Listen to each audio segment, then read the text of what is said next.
CH-298 fire calamity. बिना ये जाने कि आग कितनी दूर है, टीम को पहले से ही उससे भयावह गर्म लहरें महसूस हो रही थीं, जो उनके पास आते हुए उनके शरीर को झुलसा रही थीं। इस वजह से उनकी त्वचा सूखने लगी थी और गले भी सूखे हुए महसूस हो रहे थे। आरव को अच्छी तरह से पता था कि जब कोई चीज दूर होती है और फिर भी अगर वो उनके ज्यादातर दृश्य को ढक रही हो, तो इसका मतलब है कि उस चीज का असली आकार वो नहीं है जो वो देख रहे हैं, बल्कि वो जो दिखाई दे रहा है उससे 10 गुना बड़ा हो सकता है। क्षितिज पर लहराती हुई फ्लेम्स अब पहाड़ों जितनी बड़ी लग रही थी, और जब वो उन तक पहुंच जाएगी, तो वो एक विनाशकारी आग का कहर बनकर सब कुछ जलाकर राख कर देगी। चलो सोचते हैं, जब वो चीज पास आएगी, क्या किसी को लगता है कि हम उससे छुप सकते हैं? ये बंजर जमीन है, यहाँ छुपने की कोई जगह नहीं है, रुद्र ने आग की लहरों को देखकर हैरानी में कहा। बाकी सब की तरह उसकी आंखों में भी आग की रिफ्लेक्शन से एक चमकदार लाल रंग था, और उसके दिल के अंदर तक एक अनजाने डर ने घर कर लिया था। तो चलो उल्टी दिशा में भागते हैं। यहाँ खड़े होकर मरने से बेहतर है कुछ भी करना। ये एक डिस्ट्रक्टिव पावर है, इसे नेचर द्वारा दिए गया जिंदा चीजों के लिए सजा मानी जा सकती है, जैसे कि मानव जाति के लिए भगवान का गुस्सा। कृति ने कांपती हुई आवाज में कहा। टीम ने और देरी नहीं की। उन्हें आग के स्रोत का पता नहीं था, लेकिन उनके अंदर उठने वाला स्वाभाविक डर और सर्वाइव करने की प्रबल इच्छा ने उनकी वहां क्या हो सकता है की जिज्ञासा को पूरी तरह से दबा दिया। टीम ने तुरंत उल्टी दिशा में भागना शुरू किया और इस बात को कंफर्म किया कि डिस्ट्रक्टिव फ्लेम्स उनकी ओर बढ़ रही थी। सौभाग्य से, फ्लेम्स अभी भी उनसे काफी दूर थी, जिससे उन्हें थोड़ी राहत मिली। कुछ किलोमीटर भागने के बाद जमीन कांपने लगी। टीम ने तुरंत देखा कि उनके पीछे हवा में धूल के गुबार उठ रहे थे। एक बड़े क्रीचर्स का झुंड उनकी तरफ दौड़ता आ रहा था। धूल के इन गुबारों के बीच टीम ने दूर से उन क्रीचर्स की आकृतियां देखीं, जो बैल जैसे लग रहे थे। उनके शरीर के ज्यादातर हिस्से, जैसे उनके सिर, पैर और कुछ जोड़ों पर मजबूत आर्मर प्लेट्स थी। ये आर्मर ब्राउन रेड रंग का था, शायद आग से कई बार तपने की वजह से ऐसा हुआ था। उनकी गिनती बेहद चौंकाने वाली थी, और उनके लोहे जैसे पैरों की धमक से जमीन जोर से हिलने लगी। ये क्या है? मुझे मत बताओ कि ये हमारे पीछे आ रहे हैं। रुद्र ने घबराते हुए पीछे मुड़कर देखा। ब्राउन आर्मर वाले क्रीचर्स की उपस्थिति में एक भयावह और शाही ओरा था, जिससे साफ था कि ये साधारण क्रीचर्स नहीं थे। ये किलिंग आर्मर बीस्ट्स हैं। इन्हें उनके शानदार डिफेंस के लिए वॉरियर लेवल क्रीचर्स में बहुत मशहूर माना जाता है। बाकी वॉरियर लेवल क्रीचर्स की तरह, जो अकेले या सिर्फ एक दो नेस्ट्स को लीड करते हैं, ये बीस्ट्स ग्रुप में रहना पसंद करते हैं। इनका आर्मर मैजिक आर्मर बनाने के लिए बहुत ही कारगर मटेरियल होता है, लेकिन अगर तुमने एक को भी मारने की कोशिश की तो पूरे हट से मुकाबला करना पड़ेगा। छुटकी ने भागते हुए इन क्रीचर्स को तुरंत पहचान लिया। छुटकी की बात सुनने के बाद आरव अपने दिल की धड़कन को तेज होता हुआ महसूस कर रहा था। एक वॉरियर लेवल क्रीचर्स का झुंड, इनके लड़ने की क्षमता एक सोल्जर्स की पूरी आर्मी के बराबर होती है। और फिर भी वो एक डरी हुई पक्षियों की तरह भाग रहे थे। क्या ये साफ नहीं करता कि उनके पीछे आने वाली फायर कैलेमिटी इन क्रीचर्स से भी ज्यादा भयानक और डरावनी थी? अगर ये killing armour beasts demon beasts के ग्रुप्स को कुचल रहे होते, तो ये पूरी तरह से तबाही होती। आरव ने कभी नहीं सोचा था कि ऐसे शक्तिशाली क्रीचर्स किसी और से इतने डरकर भाग सकते हैं। आरव और उसकी टीम तेजी से सफर करते हुए ड्रिफ्टिंग सैंड रिवर तक पहुंच गए थे। उन्हें लगा था कि इस खतरनाक इलाके को पार करने के बाद उन्होंने सबसे बड़ी चुनौती को पीछे छोड़ दिया होगा। लेकिन उन्हें ये अंदाजा नहीं था कि नॉर्थ बनिंग वैली, जहां वो जा रहे थे, ड्रिफ्टिंग सैंड रिवर से भी ज्यादा खतरनाक और डिस्ट्रक्टिव होगी। यहाँ ऐसा महसूस हो रहा था जैसे वो सीधा नर्क से आए यमराज की नाराजगी का सामना करने जा रहे थे। हालांकि टीम ने नॉर्थ बनिंग वैली में कदम रखने से पहले थोड़ा आराम किया था, जिससे अनन्या की एनर्जी पूरी तरह भर गई थी। इस कारण ड्रिफ्टिंग सैंड रिवर में वापस जाना एक सही डिसीजन था। इस बीच किलिंग आर्मर बीस्ट्स, जो फायर कैलेमिटी से बेहद डरे हुए थे, ड्रिफ्टिंग सैंड रिवर की डेथ जोन वाले माहौल को भांप चुके थे। जैसे ही वो किनारे पर पहुंचे, उनकी घबराहट और बढ़ गई, और वो आगे बढ़ने की हिम्मत नहीं कर पाए।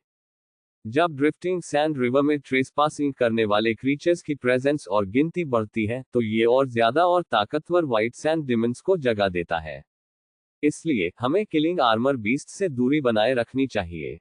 इनकी उपस्थिति और गिनती वारियर लेवल स्केलेटल जनरल्स को जगा सकती है, और ये ऐसे क्रीचर्स नहीं हैं जिनके सामने हम टिक सकते हैं, अनन्या ने सभी को अच्छे से समझाया। सबने सिर हिला दिया। कोई भी किलिंग आर्मर बीस्ट्स के साथ पैनिक करके ड्रिफ्टिंग सैंड रिवर में घुसने की हिम्मत नहीं कर सका। जब टीम फिर से ड्रिफ्टिंग सैंड रिवर में लौटी, तो उनकी गिनती और ऑरा किलिंग आर्मर बीस्ट से काफी कम थी। अनन्या के साइकिक एलिमेंट के कारण उनकी सुरक्षा लगभग सुनिश्चित थी। दूसरी तरफ किलिंग आर्मर बीस्ट्स उतने भाग्यशाली नहीं थे। उन्हें एक मुश्किल भर्रा फैसला लेना पड़ा, या तो वो ड्रिफ्टिंग सैंड रिवर की ओर पश्चिम में भाग सकते थे या फायर कैलेमिटी का सामना कर सकते थे। आरव और बाकी टीम को ये सोचने का समय नहीं मिला। वो तेजी से ड्रिफ्टिंग सैंड रिवर की बाउंड्री पार करके पश्चिम की ओर भागते रहे। जैसे ही वो ड्रिफ्टिंग सैंड रिवर के और गहरे हिस्से में पहुंचे, फायर कैलेमिटी ने आखिरकार धीरे धीरे शांत होने के संकेत देना शुरू किया। फिर भी सभी को यकीन था कि उन शॉकन फ्लेम्स ने पहले से ही जल चुकी जमीन को पूरी तरह से ढक लिया था। ड्रिफ्टिंग सैंड रिवर शायद एक आखिरी ऐसी जगह थी जो इस तबाही से अछूता रहा। दूर से आती हुई गर्म हवा लगातार बहती रही, जिससे सभी को गर्मी की वजह से आगे बढ़ने में मुश्किल हो रही थी। हालांकि वो भयावह आग से बच निकले थे, लेकिन उस आग की बची गर्मी भी सहन करने लायक नहीं थी। जब उन्होंने नॉर्थ बनिंग वैली की ओर देखा, तो पूरा इलाका एक जलते हुए लाल रंग में लिपटा हुआ था, मानो ये जगह एक अग्निकुंड हो जो लपटों के सागर में जल रही हो। मैंने सुना था कि ड्रिफ्टिंग सैंड रिवर को मृतकों का रिवर कहा जाता है। व्हाइट सैंड डीमंस की गिनती यहाँ मरने वाले क्रीचर्स की गिनती के साथ जुड़ी होती है। मैं कंफ्यूज था कि इतने बड़े रिवर में व्हाइट सैंड डीमंस की इतनी ज्यादा गूंजती कैसे हो सकती है, क्योंकि यहाँ उतनी ही जिंदगियों का मरना जरूरी होता है। छुटकी ने नॉर्थ बनिंग वैली की तरफ देखते हुए थ्रिल्ड टोन में कहा, मुझे लगता है कि इसका एक सबसे अहम कारण ये फायर कैलेमिटी है जो हमने अभी देखा। ये क्रीचर्स को ड्रिफ्टिंग सैंड रिवर में कूदने पर मजबूर करती है, जैसे कि उन्हें मौत की सजा सुनाई गई हो। समय के साथ ड्रिफ्टिंग सैंड रिवर और भी खतरनाक बनता जा रहा है। क्यों ना हम यहाँ से चले जाएं? ये फायर कैलेमिटी सच में बहुत डरावनी है। अगर हम नॉर्थ बनिंग वैली में और आगे बढ़ते हैं, तो क्या इसका मतलब ये नहीं होगा कि हम शायद जिंदा ना बच पाए? रुद्र ने घबराती हुई आवाज में सुझाव दिया। किसी ने भी फायर कैलेमिटी के होने की उम्मीद नहीं की थी, क्योंकि उनमें से किसी के पास इसके बारे में कोई जानकारी नहीं थी। जो कोई इसे पहले अनुभव कर चुका होगा, उसे इसे बुक्स में रिकॉर्ड करना चाहिए था। 299 शुद्धिकरण। पवनपुर शहर के नॉर्थ में पवनपुर का मिलिट्री हेडक्वार्टर था। जब अचानक एक अजीब सी हीट वेव ने पूरे इलाके को कवर किया, तो हेडक्वार्टर के उच्चाधिकारियों ने तुरंत एक आपातकालीन बैठक बुलाई। सभी अधिकारी एक राउंड टेबल पर इकट्ठा हो गए। बीच में खड़ा एक सांवला इंसान, जिसने बड़ी आर्मी कैप पहन रखी थी, हाल ही में मिली कुछ जरूरी जानकारी साझा कर रहा था। मेरे आदमियों की रिपोर्ट के अनुसार नॉर्थ बनिंग वैली में अभी एक बड़ी आग की तबाही हुई है, जिसने वहां रहने वाले अनगिनत क्रीचर्स को खत्म कर दिया है। सवले कमांडर ने सीरियस टोन में कहा। ये सुनकर मीटिंग में बैठे बाकी कमांडर्स खुशी से भर गए। वे पवनपुर में इतने लंबे समय से रह रहे थे कि नॉर्थ बनिंग वैली के महत्व को अच्छी तरह से समझते थे। भले ही पवनपुर शहर के लिए सबसे बड़ा खतरा पवनपुर के डिमन टाइगर्स थे, लेकिन ड्रिफ्टिंग सैंड रिवर के पार नॉर्थ बनिंग वैली को हमेशा एक मिस्टीरियस और अनएक्सप्लोर्ड जगह मानी जाती थी। नॉर्थ बनिंग वैली में अनगिनत रेयर रिसोर्सेस और खजाने छिपे हुए थे। ड्रिफ्टिंग सैंड रिवर को पार करने की कठिनाई के कारण वैली में अब तक बहुत कम लोग पहुंच पाए थे। यही वजह थी कि वहां के कीमती रिसोर्सेस और खजाने अभी भी इंसानों तक नहीं पहुंच पाए थे। इसके अलावा कहा जाता था कि हर बार फायर कैलामिटी के बाद नॉर्थ बनिंग वैली में कुछ अनोखा होता था। फ्लेम्स का बढ़ना वहां के रिसोर्सेस को इंक्रीज करता था, जैसे बारिश के बाद बांस के नए अंकुर उगते हैं। इससे न सिर्फ वहां के मौजूदा रिसोर्सेस के दाम बढ़ते, बल्कि कई नए बेशकीमती मटेरियल्स भी दिखाई देते। फायर कैलामिटी को डेथ का सिंबल माना जाता था, जिसे नेचर द्वारा इंसानों पर किया गया सबसे भयंकर गुस्सा समझा जाता था, लेकिन जो इस आपदा से जिंदा बच जाते थे, उन्हें जानकारी के बदले ढेर सारे रिवार्ड मिलते थे, जिसका वे पूरी तरह से मजा ले सकते थे। हम यहाँ समय क्यों बर्बाद कर रहे हैं? मैं तुरंत अपने आदमियों के साथ आगे बढ़ूंगा। एक एक्साइटेड कमांडर ने टेबल पर हाथ मारा और तेजी से खड़ा हो गया। क्या इन्हें नॉर्थ बनिंग वैली से मिलने वाले फायदे के बारे पता नहीं था? एक्साइटेड कमांडर ने सोचा। कौन से आदमी? शहर को डिफेंड कौन करेगा? मुझे उस जगह को एक्सप्लोर करने जाने दो। आखिर मैं इस जगह से ज्यादा वाकिफ हूँ तुम बूढ़ों से जो बहुत समय से शहर में ही रहे हो, एक मेल कमांडर ने कहा, जो अपनी 30 के दशक में था और जिसका मिजाज काफी जंगली था। बस मैं ये तय करूंगा कि किसे भेजा जाएगा, इस पर बहस करने का कोई मतलब नहीं है। वैसे भी ये साफ है कि मैजिक एसोसिएशन भी किसी को भेजेगा, और हंटर यूनियन से पुराने अनुभवी हंटर्स को तो छोड़ ही दो। शायद वो पहले से ही अपने बाइक्स पैक कर चुके हैं और अब ड्रिफ्टिंग सैंड रिवर को कैसे पार करेंगे, इसकी प्लानिंग कर रहे होंगे, जबकि हम यहाँ ये तय कर रहे हैं कि किसे भेजा जाए। सावले कमांडर ने जवाब दिया। जब ड्रिफ्टिंग सैंड रिवर का जिक्र हुआ, सभी के चेहरे पर गहरी खामोशी छा गई। ड्रिफ्टिंग सैंड रिवर एक बेहद रहस्यमयी जगह थी। ड्रिफ्टिंग सैंड रिवर की खासियत ये थी कि अगर बहुत ज्यादा लोग वहां होते, तो और ज्यादा ताकतवर वाइट सैंड डिमंस जाग जाते थे। और ज्यादा लोग होना इसका हल नहीं था, बल्कि इससे समस्या और बढ़ सकती थी। इतिहास में कोई भी कभी भी बड़ी संख्या के साथ ड्रिफ्टिंग सैंड रिवर से मुकाबला नहीं कर पाया था। इसलिए जो लोग नॉर्थ बनिंग वैली में भेजे जाते थे, उन्हें बेहद स्किल्ड और होशियार होना जरूरी था। उनकी ताकत निश्चित रूप से मायने रखती थी, लेकिन सबसे जरूरी बात यह थी कि वो खुद को कैसे बचाते हैं। जो पहले नॉर्थ बनिंग वैली पहुंचते, उन्हें ज्यादा से ज्यादा अच्छे रिसोर्सेस मिलते। वहां पर बैठाया हुआ एक पल भी सोने जितना कीमती था। पवनपुर शहर का हेडक्वार्टर बाकी हेडक्वार्टर से काफी अलग था। उनके पास शक्तिशाली गरुड़ पक्षी नहीं थे, क्योंकि आम गरुड़ पक्षी गर्म इलाके में ही जा नहीं रह पाते थे। गर्मी की वजह से उनके पंख झड़ जाते थे।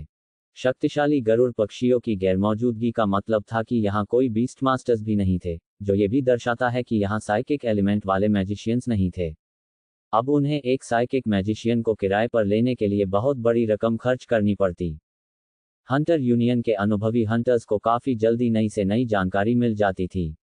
पूरे पवनपुर शहर में हर एक साइकिक मैजिशियन शायद अब तक रिजर्व किया जा चुका होगा। मिलिट्री अब इंतजार बर्दाश्त नहीं कर सकती थी। अगर उनके पास कोई चारा नहीं बचता, तो उन्हें ताकत से ही ड्रिफ्टिंग सैंड रिवर को पार करना पड़ता। उनके पास और कोई चारा नहीं था, क्योंकि अगर वे पहले नहीं पहुंचे, तो सारी अच्छी चीजें दूसरे गुट उठा ले जाएंगे। मैंने सुना है कि नॉर्थ बनिंग वैली में यह फायर कैलामिटी हर कुछ सालों में एक बार आती है, और पहले हुई आपदाओं का पैमाना इतना बड़ा नहीं था जितना इस बार का है। अब जब हम इस आपदा से बच निकले हैं, तो नॉर्थ बनिंग वैली में जाना हमारे लिए काफी सुरक्षित होना चाहिए। सबसे जरूरी बात यह है कि fire calamity north Warring valley के लिए एक तरह का शुद्धिकरण है, जो बिना शुद्ध फायर वंशावली वाले क्रीचर्स को या तो खत्म कर देती है या उन्हें दूर भगा देती है। इसका परिणाम ये होता है कि इस शुद्धिकरण के बाद नॉर्थ बनिंग वैली कीमती रिसोर्सेस से भर जाती है, कृति ने समझाया। लगता है कृति चाहती थी कि पार्टी यहाँ हार मानकर पीछे न हटे, आरव ने मन ही मन सोचा। आरव और छुटकी ने कृति की तरफ एक शक भरी नजर डाली। आरव ने नॉर्थ बनिंग वैली के बारे में सिर्फ सीक्रेट टिपिंग स्क्रॉल्स से सुना था, क्योंकि इस जगह के बारे में बहुत कम लोग जानते थे। छुटकी अपनी असाधारण जानकारी और रिसर्च के चलते खुद एक चलती फिरती लाइब्रेरी थी। वो अपने लैपटॉप से हर तरह की जानकारी बहुत आसानी से ढूंढ सकती थी और हमेशा डिमन बीस्ट्स और फॉरबिडन लैंड्स के बारे में अपनी नई खोजों को रिकॉर्ड करती रहती थी। यहाँ तक कि छुटकी को भी नॉर्थ बनिंग वैली की फायर कैलामिटी के बारे में कोई जानकारी नहीं थी। तो फिर कृति, जो अचानक से टीम में शामिल हुई थी, इस खतरनाक जगह के बारे में इतनी डिटेल कैसे जानती थी? तुम मुझे ऐसे क्यों देख रहे हो? मैंने यहाँ आने से पहले थोड़ा होमवर्क किया था, कृति ने कहा, लेकिन जब उसने देखा कि सब उसे ध्यान से देख रहे हैं, तो उसकी टोन थोड़ी कमजोर पड़ गई। शायद मेरे परिवार में से किसी ने पहले यहाँ विजिट किया होगा, रुद्र ने अपनी कजिन की बात को सपोर्ट करते हुए कहा। तुमने कहा था कि फायर कैलामिटी के बाद और भी खजाने दिखाई देंगे। क्या ये सच है? छुटकी ने सख्ती से पूछा। कृति ने कुछ देर के लिए झिझकते हुए सिर हिला दिया। Fire calamity north Warring valley को उपजाऊ जमीन में बदल देती है। जब ये बात बाहर की दुनिया को पता चलेगी कि नॉर्थ बनिंग वैली हाल ही में एक बड़ी फायर कैलामिटी से गुजरी है, तो जो लोग इस सीक्रेट को जानते हैं, वे खजाना खोजने के लिए यहाँ आएंगे। इसलिए ज्यादातर लोग इस शुद्धिकरण के सीक्रेट को दूसरों के साथ शेयर नहीं करना चाहते, कृति ने समझाया। फायर कैलामिटी सच में इंसानियत के लिए भगवान के गुस्से जैसी थी। यह सिर्फ नेचर से उत्पन्न एक विशाल आग का दृश्य मात्र नहीं था, बल्कि इसने उस कढ़ाई जैसे जमीन में मौत की गंध और ज्यादा भर दी थी। नेचर से एनर्जी के अवशोषण के बाद कई अद्वितीय पौधे, जादुई खनिज, सोल सीड्स आदि का उत्पादन होता था। शायद फायर कैलामिटी उन क्रीचर्स के लिए, जो पूरी तरह से फायर एलिमेंटल नहीं थे, एक विनाशकारी आपदा मानी जाती थी, लेकिन कुछ विशिष्ट अस्तित्वों के लिए यह निश्चित रूप से एक सिंचाई जैसा वरदान थी। मैजिक रिसोर्सेज बहुत ही ज्यादा वैल्यूएबल थे, इसलिए ये कहना गलत नहीं होगा कि फायर कैलामिटी के बाद नॉर्थ बनिंग वैली एक खजाने की भूमि बन गई थी।